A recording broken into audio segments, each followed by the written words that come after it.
Sir పిల్లలకు ఎక్కువగా అవుతాయి. మేమైతే మస్తు తింటుండగా నాకే బాధ, పిల్లలు ఆడపిల్లలేదు, వాళ్ళు అడగారు వాళ్ళకి ఏం కావాలో.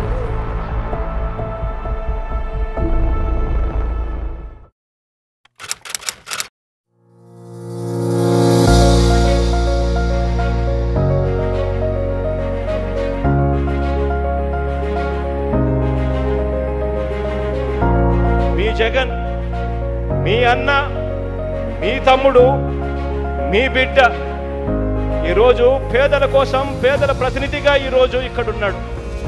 వేసే ప్రతి అడుగు, ఆలోచన చేసే ప్రతి ఆలోచన కూడా ప్రతి పేదవాడి జీవితం ఎలా బాగుపడాలి, భావి తరాలు పేదరికం నుంచి ఎలా బయటికి రావాలి అని చెప్పి ఆలోచనతో ఈరోజు మీ బిడ్డ అడుగులు వేస్తూ ఉన్నాడు.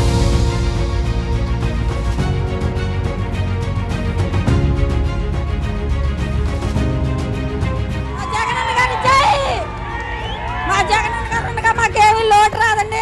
మేము చాలా ఇబ్బందులు పడినా ఎంతో మంది ప్రభుత్వం వచ్చిందండి, ఎంతో మంది అధికారులు వచ్చారు. రోడ్డు అంటే వచ్చేయడం, రోడ్డు అంటే వెళ్ళిపోవడం, ఇలాగే ఎప్పుడు మాకు మీటింగ్ కట్టి మా బిడ్డ మా దగ్గరకు వస్తాడని మేము ఆశించలేదండి. అసలు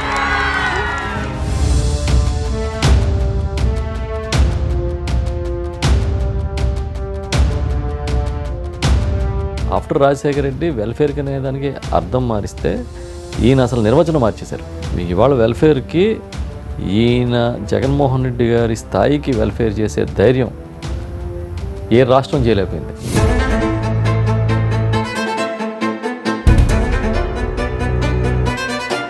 ఇంగ్లీష్ మీడియం చదువులు నా పిల్లలకు, నా పేద పిల్లలకు నేర్పించాలి అని తపన తాపత్రయంతో ఒక మంచి మేనమామ కనిపిస్తాడు మీ బిడ్డల కోసం తాపత్రయపడడానికి. ఏం చదువుతున్నామ్మా? I'm studying 10th class, sir. 10th class చదువుతున్నాం. Yes, sir. You want to share your experience, ma? Yes, sir. Good. First of all, thank you for giving this beautiful opportunity to me, sir. Well, really, sir, you launched a beautiful program, Amavari, sir.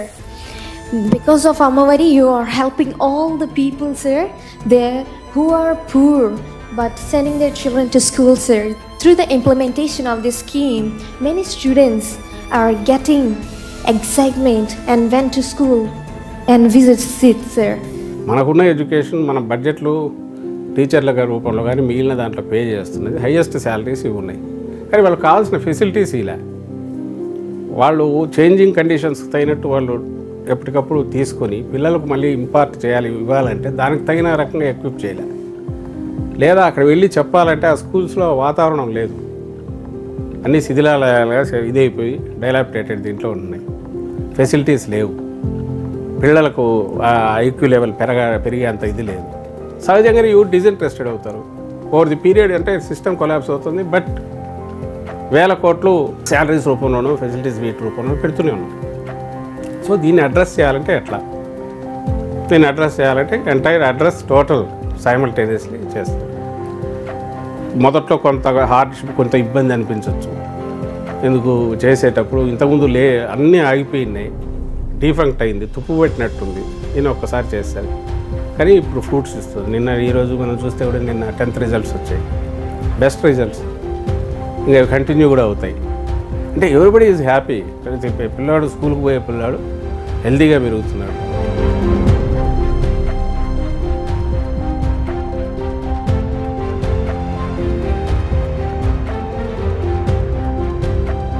Sir, ఒక స్కూల్లో ఉదయం వెళ్తే toilet లేక, యూరినల్స్కి వెళ్ళే దారి లేక drop outs అయిపోతున్న పిల్లలు ఉన్న పరిస్థితిలో ఒక లేడీ టీచర్కి కనీసం పొద్దున్న వెళ్తే రాత్రి దాకా, సాయంత్రం దాకా ఆ స్కూల్లో కూర్చుంటే ఒక టాయిలెట్ లేని పరిస్థితి నుంచి, కూర్చోవడం కుర్చీ లేని పరిస్థితి నుంచి వాళ్ళ కార్పొరేట్కి తలదన్నేలాగా స్కూల్స్ని డెవలప్ చేస్తే 45,000 స్కూళ్లను 3 దఫాలుగా అధ్యక్ష, 3 ఫేసెస్లో, ఫస్ట్ ఫేజ్లో 15,000 చిల్లర స్కూళ్లను అధ్యక్ష ఫస్ట్ ఫేజ్లో తీసుకోవడం జరిగింది. దాదాపుగా 3,600 కోట్ల రూపాయలు కేటాయిస్తాం అధ్యక్ష దీళ్ళ కోసం అని చెప్పి.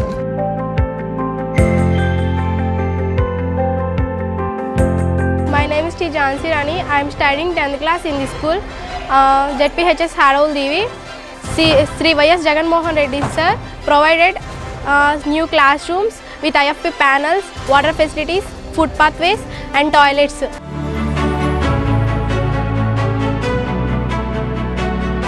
సంక్షేమం అనేది that is not that is only means తప్ప దట్ ఈజ్ నాట్ ఎండ్.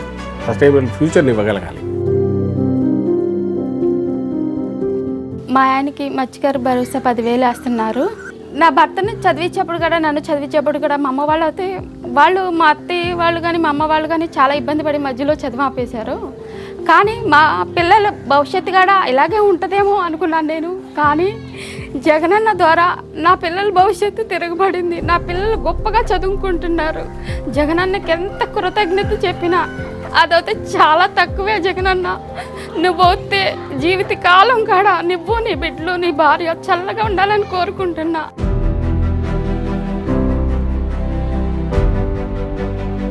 ఒక స్కూల్కి వచ్చి ఎవరో తెలియని మాట్లాడితే రంగు వేస్తే విద్య వస్తుందా, బెల్ల కడితే ముందు అట్మాస్ఫియర్ క్రియేట్ అవ్వాలి.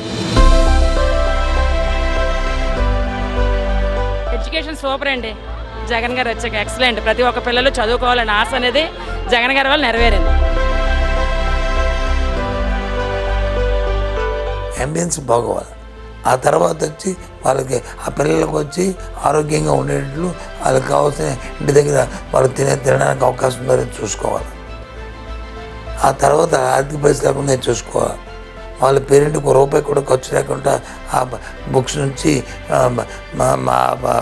వాళ్ళు వేసుకునే యూనిఫామ్ దగ్గర నుంచి వాళ్ళకి నీట్గా ఉండేటట్లు షూల దగ్గర అన్నీ ఇవ్వడమే కాకుండా ఇంగ్లీష్ మీడియం పెడుతూ గ్లోబల్ స్టూడెంట్గా తయారు చేయడానికి ప్రాథమిక దశ నుంచి ఏదో హైయర్ ఎడ్యుకేషన్లో కాదు, హైయర్ ఎడ్యుకేషన్లో కూడా తీసుకొచ్చారు.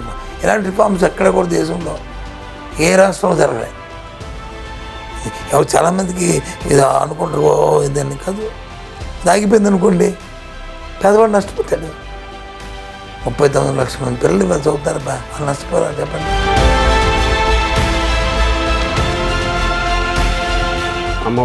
Amma Vodi itself is not the end this. అది ఒక మోటివేషన్, ఇన్సెంటివ్ చేయాలి. దాని నుంచి అడుగుతున్నది ఏంటి, మీ పిల్లలను అందరినీ స్కూల్కి పంపించాలి. మరి స్కూల్కి పంపాలి అని అంటే మరి మేము ఎక్కడికి పంపాలి, ఎట్లా స్కూల్కి పోవాలి, దానికి ఆన్సర్ ఇచ్చుకుంటూ లాజికల్ ఎండ్కి పోతే ఈరోజు మనం ఈరోజు చూస్తున్న ఐబీ సిలబస్ వరకు పోయింది. CBSE English medium.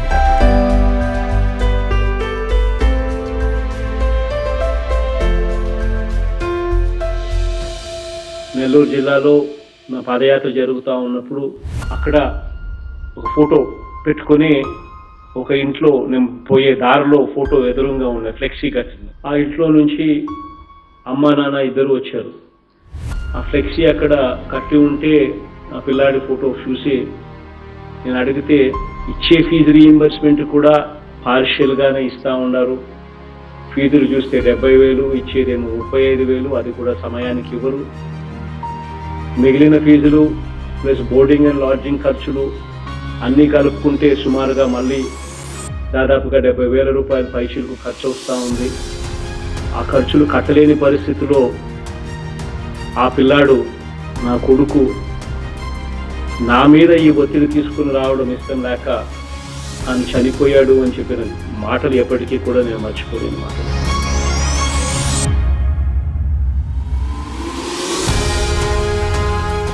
ప్రతి ఆయన పర్యటనలో ప్రతి అనుభవం ఏదో పథకం రూపంలో వచ్చింది. ఇన్ని పథకాల వెనకాల ఆయనకు తెలిసిన ఇన్ఫర్మేషను, ఆయన అనుభవం ఉంది.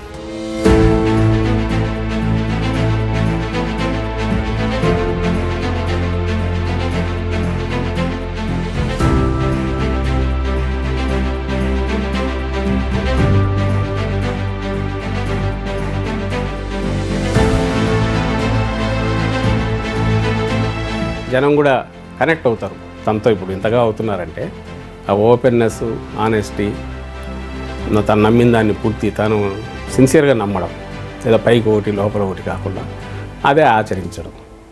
అది నాట్ ఓన్లీ ప్రజలకు సంబంధించినవే కాదు, తన వ్యక్తిగతమైన వాటికి సంబంధించి. పిల్లలు వాళ్ళ వీటిలో డెమోక్రటిక్గా ఉంటారు, లేదా వాళ్ళకు ఉండాల్సిన పద్ధతులు ఎక్కడ ఉండాలనో అక్కడ కరెక్ట్గా ఉంటారు, లేదా వాళ్ళ చదువులకు సంబంధించిన ఫ్రీడమ్ ఇస్తారు.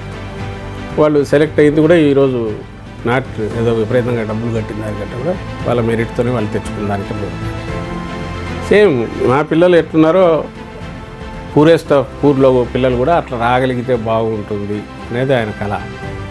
అట్లా వాళ్ళు చదువుకోగలగాలి, వాళ్ళకి ఆ ఫెసిలిటీస్ కావాలా. Why should they confine themselves, ఇక్కడ మాత్రమే కావాలా. ఈ ఒరిజినాలిటీ థాట్ ఇది ఎక్కడి నుంచి వచ్చింది? తన పిల్లలు ఇన్సియాడ్ ఇలాంటి వాటిలో లండన్ స్కూల్ ఆఫ్ ఎకనామిక్స్ చదువుతారు, మిగిలిన పిల్లలు ఎందుకు చదవకూడదు అనేది వచ్చింది. వాళ్ళు చదవచ్చు కదా, మనం ఇచ్చే సపోర్ట్ దానికి ఉపయోగపడాలి కదా అనేది ఆయన ఆలోచన రావడం. That this shape.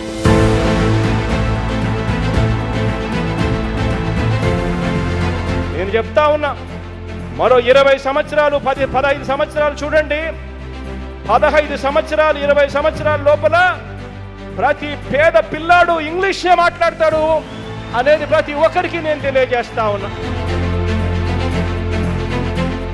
We have a wonderful infrastructure as like buildings, toilets, and we have a western type of toilets. And recently we got IFB panels, and it is very useful for students that who are studying in the government schools. English medium తీసుకొస్తానన్నప్పుడు చాలామంది వ్యతిరేకించారు. Indian around government స్కూల్స్లో English medium అంటే ఎలా సాధ్యం అవుతుంది? ఇంతమంది టీచర్లు కావాలి, ఆ టీచర్లకి ఓరియంటేషన్ కావాలి, వాళ్ళకి మళ్ళీ ట్రైనింగ్ కావాలి, దానికి మెటీరియల్ కావాలి, సడన్గా స్విచ్ అవ్వడం సాధ్యం అవుతుందా? ఇప్పుడు కొంతమంది పిల్లలు ఇంగ్లీష్ అంటే మనకు తెలియని భయం ఉంటుంది మన బ్రాటప్లో. సో అడ్జస్ట్ అవుతారా, డ్రాప్ అవుట్స్ అయిపోతారేమో అని రకరకాల ఒక్కొక్కళ్ళు ఒక్కొక్క సమస్య. మేమందరం సమస్యలు చూస్తే ఆయన పరిష్కారం చూస్తారు. అది జగన్. ఇప్పుడు ఎవరినైనా ఇప్పుడు ఒక ఇంగ్లీష్ మీడియం తీసుకొద్దాము, ఓకే, ఒక సమస్య ఉంది. ఏంటి సమస్య? పిల్లలు భయపడతారేమో, అర్థం చేసుకోలేరేమో. ఇమీడియట్గా ఆయన బైలింగ్వల్ బుక్స్ తీసుకొచ్చారు. ఒకే పుస్తకంలో ఒక పేజీలో తెలుగు పాఠం ఉంటుంది, ఇంకో పేజీలో ఇంగ్లీష్ పాఠం ఉంటుంది. డౌట్ వస్తే పక్కన ఈ పాఠం చదువుకుంటే వాడికి అర్థమైపోతుంది. మేమంతా ముందు చెప్పినట్టుగా నేనుగా చాలామంది సమస్యను వెతుకుతాం, ఆయన పరిష్కారం వెతుకుతారు.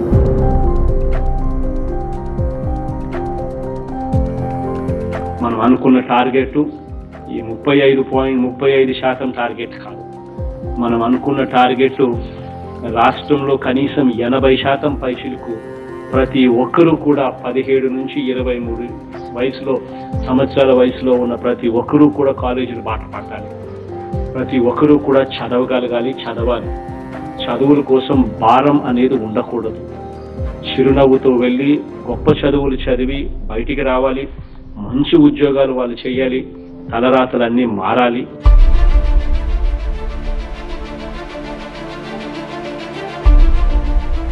చదువు అనేటటువంటిది పెద్ద భారం. మంచి చదువు చదవాలంటే ప్రైవేట్ స్కూళ్ళకి వెళ్ళాలి, బోల్డ్ డొనేషన్లు కట్టాలి, కాలేజీలకు వెళ్ళాలంటే ఫీజులు కట్టాలి.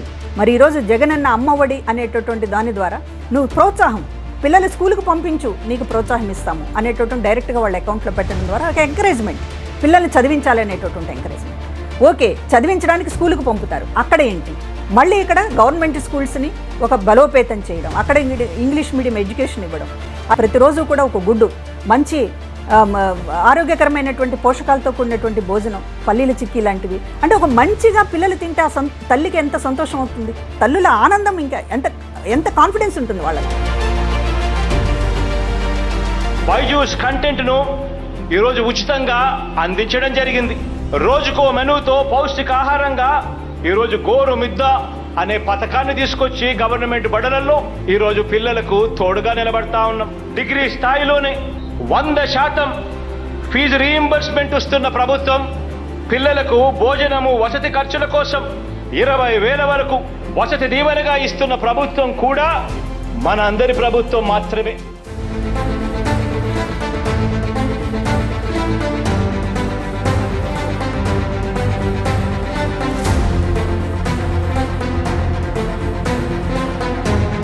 నేను ఆయనలో చూసింది ఇంకో గొప్ప లక్షణం హ్యూమానిటీ.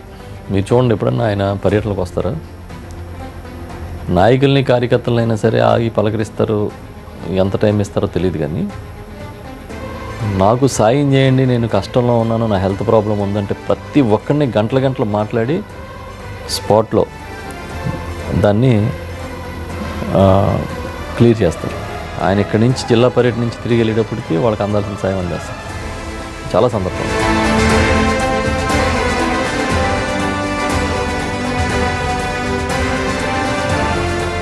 ఇంటికి పంపించి వైద్య పరీక్షలు చేయిస్తారనే సిస్టమ్ ఒకటి వస్తుంది ఆంధ్రప్రదేశ్లోనే ఏమన్నా కలగన్నారండి? ఇప్పుడు కొడుకులు చూడరు, కూతుళ్ళు పట్టించుకోరు, బతికినంతకాలం రెక్కలు ముక్కలు చేసుకుని కష్టపడతారు. చివరికి వచ్చేటప్పటికి ఆధారం ఉండదు, ఏం చేయాలో తెలియని పరిస్థితి. వచ్చే రేషన్ సరిపోదు, ఏం చేయాలి? మందులు లేదు, మాకు లేదు, ఏమీ చేయలేరు. ఎప్పుడో సంవత్సరానికి 2 సంవత్సరాలకు పండగకు ఒక చీర కొనిస్తే ఎవరైనా అదే గొప్ప అనే పరిస్థితిలో ఉన్న వాళ్ళకి తెల్లవారికి ముందే 3,000 రూపాయలు తీసుకొచ్చి పెన్షన్ చేతిలో పెడుతుంటే అది కష్టాన్ని చూశారు కాబట్టి దాని విలువ తెలిసి కట్టి జగన్మోహన్ రెడ్డి గారు పెడతా ఉన్నారు అనేది వాళ్ళు అర్థం చేసుకున్నారు కాబట్టి ఇవాళ ఆయన వెనకాల అంత ప్రేమను చూపిస్తున్నారు.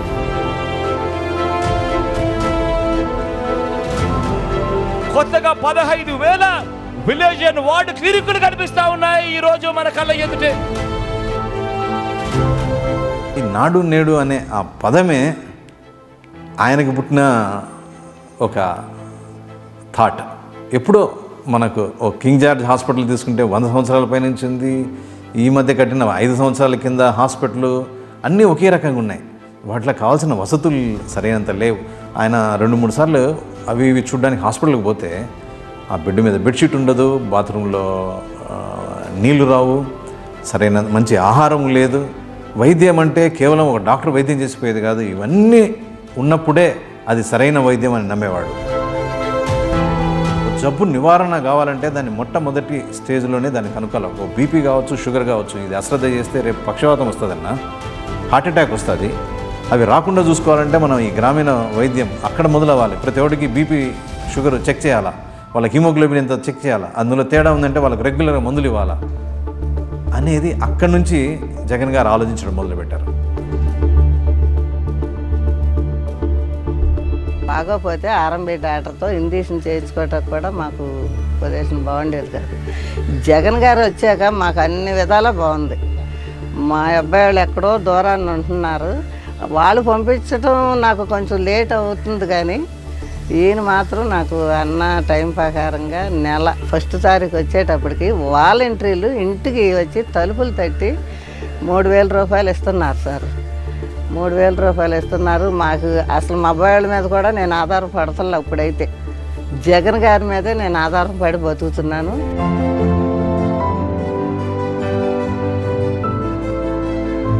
ఒక ప్రయోజనం, దీర్ఘకాల ప్రయోజనం, ఒక ఫిలాసఫీ.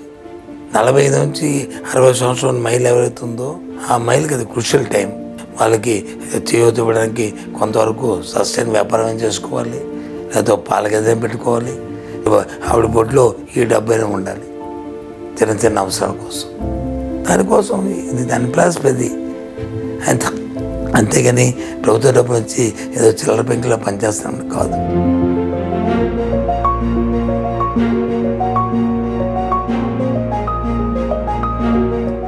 20 సంవత్సరాలండి వీళ్ళ నాన్నగారు చనిపోయి. పెన్షన్ లేదు, జగన్ గారు వచ్చిన తర్వాతే నాకు పెన్షన్ వస్తుంది. పాపకు 3,000, నాకు 3,000 పెన్షను. వాలంటీర్ ఉన్నప్పుడు ఇంటికి వచ్చి ఇచ్చేది.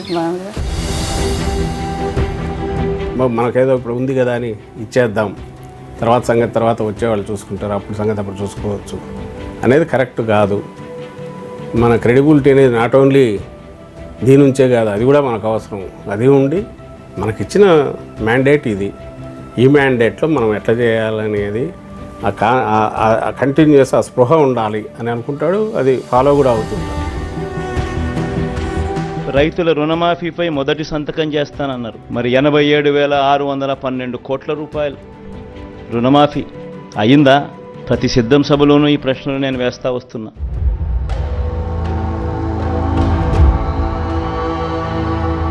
రుణాలు కట్టవలసిన అవసరం లేదు. మీ రుణాలు నా భుజస్కంధాలపైన మోసినా సరే మీకు న్యాయం చేపిస్తాను. ఏ రైతు కూడా ఒక్క పైసా మీరు రుణాలు కట్టకుండా పూర్తిగా రుణాలు చెల్లించే బాధ్యత నేను తీసుకుంటున్నాను. 14 ఎన్నికల తర్వాత చంద్రబాబు నాయుడు అధికారానికి వచ్చి రైతు రుణమాఫీని ఎగ్గొట్టాడు.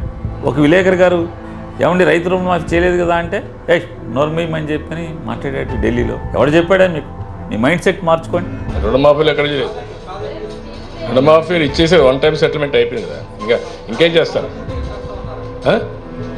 పూర్తిగా చేస్తారే. ఆ రోజు ఏదైతే చెప్పామో వాళ్ళకి ఇవ్వాల్సినటువంటి 1.5 lakh వన్ టైం అన్నారు, వన్ టైం ఇచ్చేసాం. పూర్తిగా చేస్తాను ఎవరు చెప్పారు? ఆయన ఎలక్షన్ టూర్లో ఉన్నాడు. టూర్లో ఉంటే ఫోన్ చేసి మాట్లాడాను నేను మా ఇంటి దగ్గర నుంచి. సార్ మీరు రైతు రుణమాఫీ వద్దు అంటున్నారంట. వద్దు అంటుంటే కనుక అది మనకి చాలా ఇబ్బంది అవుతుందండి.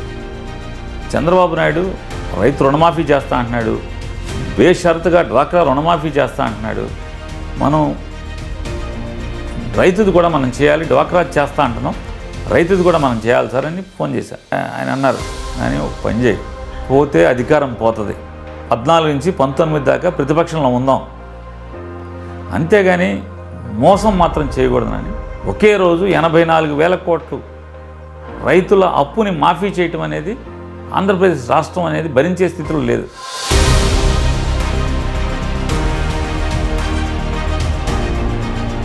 అధికారం ప్రజలు ఇచ్చిన రోజు మనకంటూ ఒక గొప్ప చరిత్రలో మిగిలిపోయేట్టుగా పరిపాలించారు. బాబు మాదిరిగా నేను మోసపు వాగ్దానాలు చేయను, అబద్ధాలు చెప్పను. చంద్రబాబుతో, ఆయన చేసే మోసాలతో, ఆయన చెప్పే అబద్ధాలతో, కిచిడి మేనిఫెస్టో కింద ఆయన చెప్పే అబద్ధాలతో, ఆయన చెప్పే మోసాలతో పోటీ పడాలని చెప్పి నేను అనుకోవటం లేదు. రాజకీయ నాయకుడికి ఎంత ముందు చూపు ఉంటాం, ఇంత ప్రజల పట్ల ఒక కమిట్మెంట్ ఉంటాం, ప్రజల పట్ల ఎంత గొప్పగా అవగాహన ఉంటాం, వాళ్ళ జీవితాల పట్ల అవగాహన ఉంటాం. ఈ రాష్ట్రం యొక్క అదృష్టం. నేను చెప్తే డబ్బా కొట్టి మీకు అనిపించవచ్చు.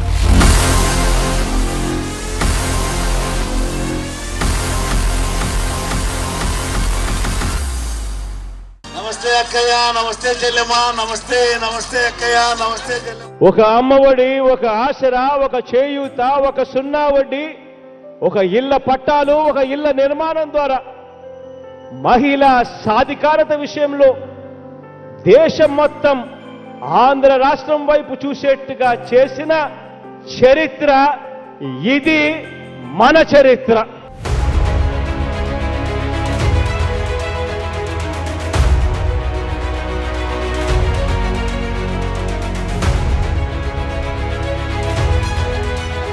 అన్నింటికీ మించి ప్రభుత్వం ఇచ్చే ప్రయోజనాలు ఆ ఇంటి ఇల్లాల చేతిలోనే ఆ డబ్బులు ఏ ప్రభుత్వం అయినా కానీ పెట్టగలిగితే దానివల్ల ఆ కుటుంబాలు బాగుపడతాయి అని చెప్పి ఆలోచన నుంచి ప్రతి పథకము పుట్టింది. అందుకే అడుగుతా ఉన్నా, ఇంత లబ్ధి అక్క చెల్లెమ్మలకు చేసిన ఈ ప్రభుత్వానికి వారి భవిష్యత్ కోసం రక్షాబంధనం కట్టండి అని చెప్పి సందర్భంగా ప్రతి అక్క చెల్లెమ్మను కోరుతా ఉన్నాను.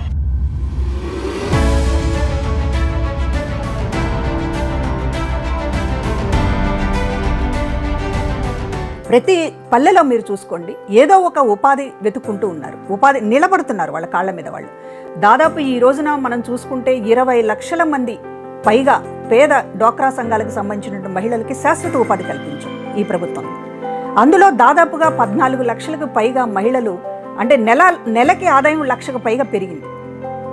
వాళ్ళ గతంలో కంటే 5 ఏళ్ల క్రితం వాళ్ళ ఆదాయం కంటే ఇప్పుడు ఆదాయం చూసుకుంటే 1 లక్ష రూపాయలకు పైగా పెరిగింది. సున్నా వడ్డీ కింద 12,000 మా గ్రూప్కి వచ్చింది. అది మా మహిళలకి ఎంతో మేలు చేసింది. సున్నా వడ్డీ 20 ఏళ్ళు మొత్తం తీసుకొని కూడా జీవనోపాధి చేసుకుంటా ఉన్నాము. సున్నా వడ్డీ పథకం కింద 25,000 వచ్చినాయి అన్న.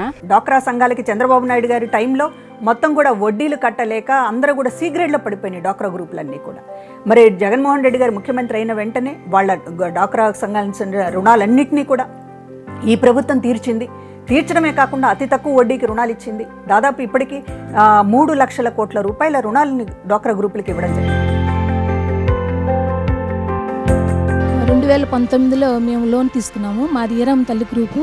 మేము 10 లక్షల లోన్ తీసుకున్నాము. అయితే లోన్ తీసుకున్న 2 వాయిదాలే మేము కట్టాము.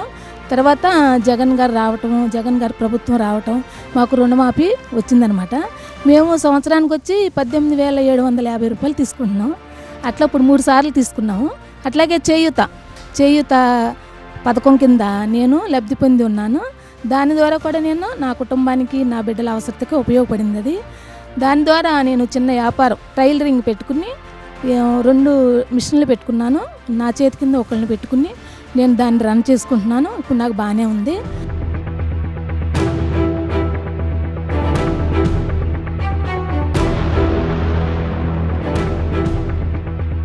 మహిళలు డాక్రా గ్రూపులే మార్టులను నడుపుతున్నారు.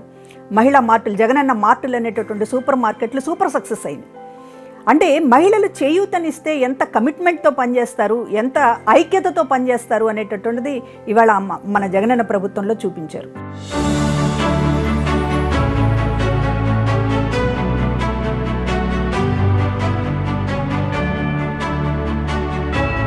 మహిళా మార్ట్ ఏర్పరచుకున్న తర్వాత మాకు చాలా లాభదాయకంగా ఉన్నది. మాతో పాటు మా సభ్యులకి అందరం కూడా వచ్చి ఇక్కడే కొనుగోలు చేస్తున్నాము.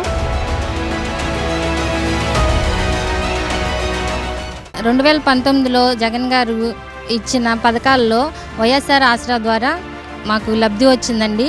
ఆ అమౌంట్ని తీసుకుని ఈ వ్యాపారంలో ఉపయోగించుకుంటున్నామండి. అంతేకాదండి, మరి నాకు అమ్మఒడి కూడా వచ్చింది. నేను ఉండటానికి ఇంటి స్థలం కూడా వచ్చిందండి. గృహ నిర్మాణం చేసుకోవడం కూడా జరిగింది. మహిళలందరూ కూడా భుజాలకు ఎత్తుకోవాల్సినటువంటి ప్రభుత్వం. మేమేమీ ఆషామాషిగా మాట్లాడడం లేదు. ఇవాళ 50% రిజర్వేషన్ అనేటటువంటి దాన్ని అసెంబ్లీ చట్టం చేసి ఇచ్చినటువంటి గవర్నమెంట్ ఏ రాష్ట్రంలోనైనా ఉందా? ఇప్పటికీ కూడా పార్లమెంట్లో 33% రిజర్వేషన్ సాధించుకోవడానికే మీనమేషాలు లెక్కిస్తూ ఉన్నాం. కానీ ఈ రోజున 50% రిజర్వేషన్ అన్నింటిలో కూడా వాళ్ళకి వాటా సమానంగా దక్కాల్సిందే అని జగన్మోహన్ రెడ్డి గారు చట్టం చేస్తే, చట్టం చేసిన దానికంటే ఎక్కువే ఇస్తున్నాం.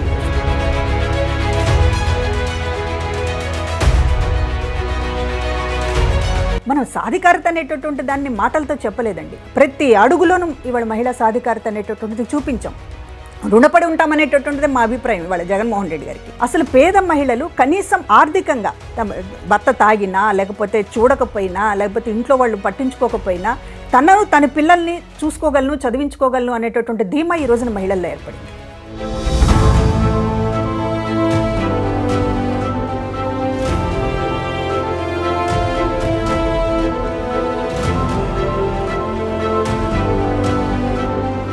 తాను సంపాదించాను అనేటటువంటి ఒక ధైర్యం, నమ్మకం ఈ రోజున కనపడుతోంది.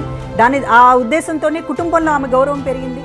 దాన్ని ఖచ్చితంగా ఇవాళ ఒక డిసైడింగ్ ఫ్యాక్టర్గా మహిళ ఉంది కుటుంబంలో.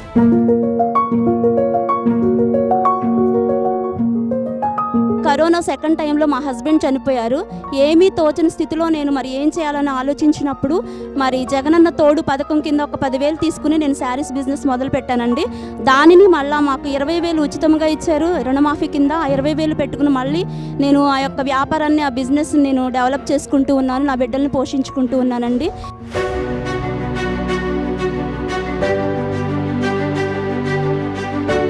ఇది చాలా అంటే రక్షణ పరంగా కానీ, దిశ యాప్ను తీసుకురావడంలో కానీ, దిశ మహిళా పోలీస్ స్టేషన్లు పెట్టడంలో కానీ, ఈ రోజున ఎవరిపైనైనా సరే ఇవాళ ఒక కేసు అరాచకాలకు సంబంధించి, మహిళలపై అరాచకాలు, నేరాలకు సంబంధించినటువంటి కేసులు విచారణ ఇంతకుముందు చాలా టైం పట్టేది.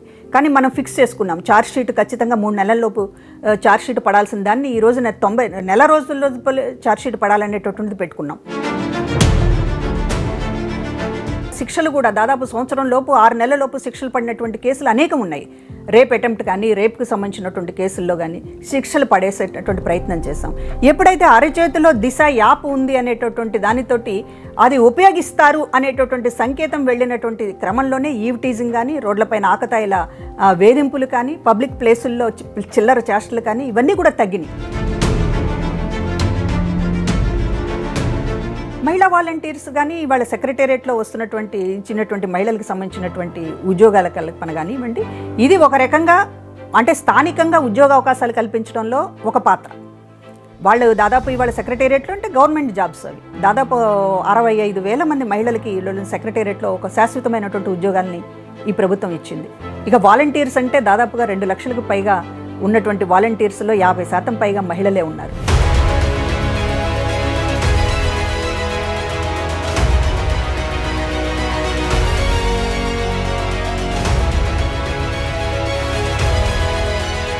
చాలామంది అంటే పొలిటీషియన్లకు భిన్నంగా ఈయన చేసేది ఇంకొకటి, స్టేట్కున్న లిమిటేషన్స్ లేదా స్టేట్ మీద ఉండే బరువు. అంటే ఈ డజంట్ థింక్ మనకెందుకు, మన 5 years మనం చూసుకొని ఏదో చేసేసిపోతాం అని అనుకోడు. ఆ రెస్పాన్సిబిలిటీ మనదే. Future generations should not suffer because of our దీని అనే దాంతో ఉన్నందువల్ల కొన్ని కీ డెసిషన్స్లో ఎందుకబ్బా ఈయన అనవసరంగా పొలిటీషియన్ లాగా ఆలోచిస్తే సరిపోయేది కదా, ఈ 5 yearsకు అయిపోతుంది కదా అనే దగ్గర కొంచెం మనం ఒక ఇంటి పెద్దను రెస్పాన్సిబుల్ ఇంటి పెద్ద అయితే ఎట్లుంటాడో, పిల్లలు అడిగినవన్నీ చేసేసి ప్యాంపర్ చేసేసి తర్వాత సంగతి తర్వాతనే అప్పులు చేయకుండా ఎట్లుంటాడో, ఈయన కూడా అదే. అందుకే ఇప్పుడు వీళ్ళు అన్న దాంట్లో ఏది ఎందుకు నిలబడదంటే అప్పులు చేస్తాడో ఇంకోటి విపరీతంగా అనేది. ఆయన చేసిన దాంట్లో ₹1 కూడా నాకు తెలిసి అయితే అన్ప్రొడక్టివ్ దీని మీద ఎక్కడ పోవాలి. ప్రతిదీ ఇన్ టర్న్ ప్రొడక్టివిటీ పెరగడము, స్టేట్కి సంబంధించిన ఇది పెరగడం, ఏదో దాంట్లో రిఫ్లెక్ట్ అవుతూ వచ్చింది, పెరుగుతూ వచ్చింది, అనవసరం పోవాలి.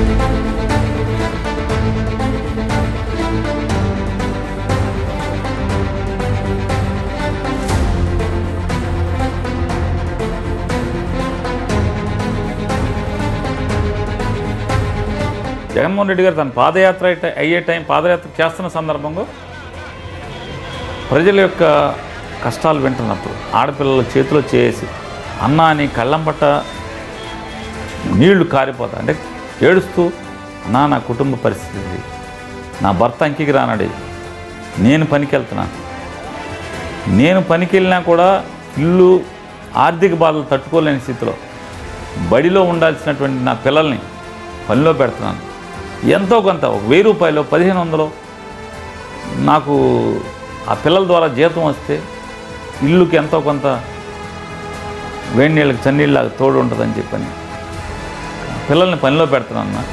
ఇది ఇష్టపడి కాదన్న, ఇది కడుపు కోత గురి చేసుకుని ఏడుస్తూ పిల్లల్ని పనికి పంపిస్తున్నానన్న, నువ్వు వచ్చి ఏదో ఒకటి చేయన్నా అని చెప్పుకుంటున్నాను. అప్పటికే తనకి తన దగ్గర ఉన్నటువంటి లెక్కల ఆధారంగా భారతదేశంలో డ్రాప్అవుట్స్లో టాప్ 2nd పొజిషన్లో ఆంధ్రప్రదేశ్ ఉంటాం. అంటే బడి మానేసే పిల్లల యొక్క సంఖ్య తీసుకుంటే భారతదేశంలో అత్యధిక స్థానాల్లో 2వ స్థానంలో ఆంధ్రప్రదేశ్ రాష్ట్రం.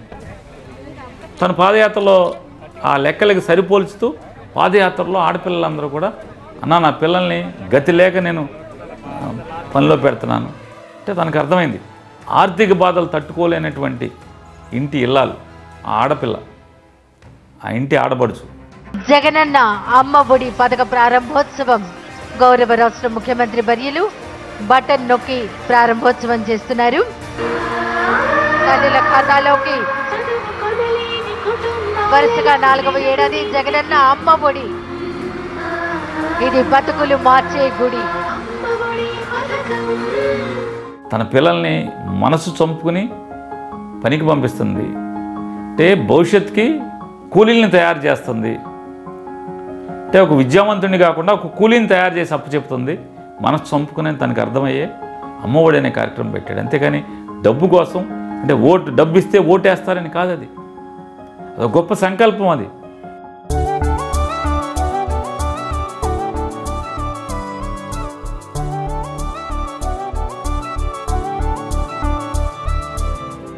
అమ్మఒడి తీసుకోండి. స్కూల్కి పిల్లల్ని పంపితే నేను 15,000 ఇస్తానంటే అందరూ గేలు చేశారు. ఇప్పుడు చంద్రబాబు నాయుడు వాళ్ళ అబ్బాయిని ఒక పిల్లోడు ఉంటే 15,000 ఇస్తాం, ఇద్దరు ఉంటే 30,000, ముగ్గురు ఉంటే 45,000, వేలంపాటలాగా 10 మంది ఉంటే 1,50,000 ఇస్తామని చెప్తున్నారు వాళ్ళు. దాని వెనకాల అమ్మఒడి పథకం వెనకాల ఒక సోషల్ కన్సర్న్ ఉంటుంది. పిల్లల డ్రాప్అవుట్స్, పేదరికం అంటే ఒక రకంగా ఇది ఇన్వెస్ట్మెంట్ లాంటిది, హ్యూమన్ రిసోర్స్ మీద పెడుతున్న ఇన్వెస్ట్మెంట్ లాంటిది. గవర్నమెంట్ బాధ్యత. ప్రతి తల్లికి చెప్తా ఉన్నా, బడికి పంపించినందుకు ప్రతి తల్లికి సంవత్సరానికి 15,000 రూపాయలు మీ చేతుల్లో పెడతాను అని చెప్పి మాటిస్తా ఉన్నా. విద్యా దీవెన కింద పూర్తి ఫీజు రీయింబర్స్మెంట్, ఆ పిల్లలకు పెట్టే మధ్యాహ్న భోజనం పథకం కూడా చూస్తూ ఆ మధ్యాహ్న భోజనం పథకంలో కూడా మార్పులు తీసుకొని రావాలని మెన్యూ కార్డు తయారు చేశారు.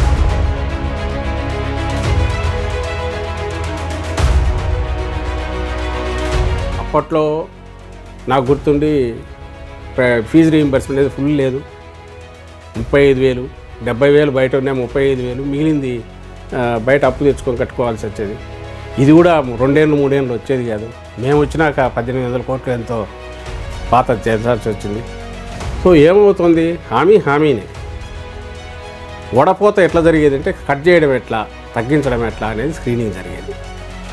వీలైనంత వరకు వడపోసుకుంటా 10 మంది ఉంటే ఒక 5గురికో 4గురికో ఇవ్వడం, ఎలక్షన్ల దగ్గరకు వచ్చేసరికి 8 మందికి చేయడం, చూడు చేస్తున్నామని చెప్పి మళ్ళీ పోవడం. ఈయనేం చేశాడు, 100కు 100% టార్గెట్. మరి ఎంతవరకు పోయాడు, సాచురేషన్ ఇన్ ది సెన్స్ మళ్ళీ ఇయర్లీ ట్వైస్ ఎలిజిబుల్ వాళ్ళు ఎవరైనా వస్తే వాళ్ళని తీసుకుని వాళ్ళకి ఇవ్వడం, సంవత్సరం అయినాక మళ్ళీ ఇంకా మిగిలినారని జల్లడబెట్టి మరీ వెతికి మళ్ళీ వాళ్ళకి ఇవ్వడం. అంటే మామూలు పద్ధతిలో అయితే పథకం అనౌన్స్ చేసి వాళ్ళని వడపోసి తగ్గించి ఎట్లా ఇవ్వడం అనుకుంటే, ఈయన జల్లడబెట్టి మిస్ అయిన వాళ్ళకి ఎట్లా ఇవ్వాలనే లైన్ ఫస్ట్ టైం తీసుకొచ్చాడు. ఎఫిషియెంట్ అడ్మినిస్ట్రేషను డోర్ స్టెప్స్ దగ్గర కిందికి పోయినందువల్ల ఇంకా వేస్టేజ్ లేకుండా పిల్ఫరేజ్ లేకుండా పోయింది. ఇది ఎప్పుడైతే లేదో రిజల్ట్స్ బాగా వస్తాయి. ప్లాన్డ్ ఇది.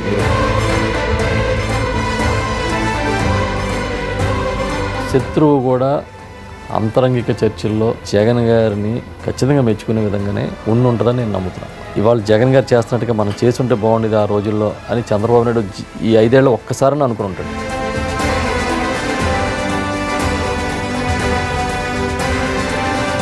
వేసే ప్రతి పెట్టుబడి కూడా నా పిల్లలు ఇంజనీర్లు కావాలి, నా పిల్లలు డాక్టర్లు కావాలి, గొప్ప గొప్ప డిగ్రీలు అందిపుచ్చుకోవాలి. వీళ్ళందరూ కూడా చదువుల రంగంలో స్కిల్డ్ వర్క్ ఫోర్స్ కింద వీళ్ళందరూ కూడా తయారవుతే హ్యూమన్ క్యాపిటల్ ఇండెక్స్లో ఆంధ్ర రాష్ట్రం దేశానికే దిక్సూచి అవుతుంది అని చెప్పి ఈ సందర్భంగా తెలియజేస్తా ఉన్నా.